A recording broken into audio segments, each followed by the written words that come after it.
بسم الله الرحمن الرحيم. فاذكروني أذكركم واشكروا لي ولا تكفرون.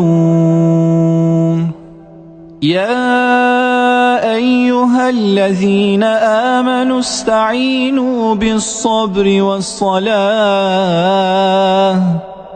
إن الله مع الصابرين.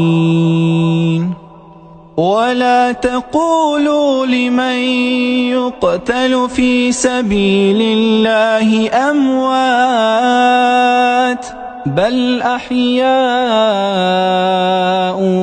ولكن لا تشعرون.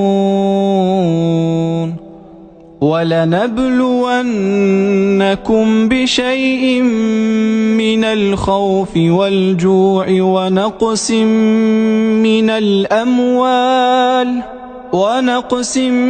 من الأموال والأنفس والثمرات وبشر الصابرين الذين إذا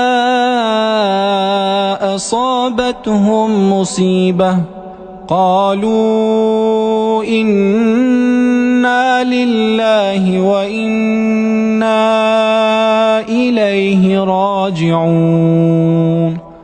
أولئك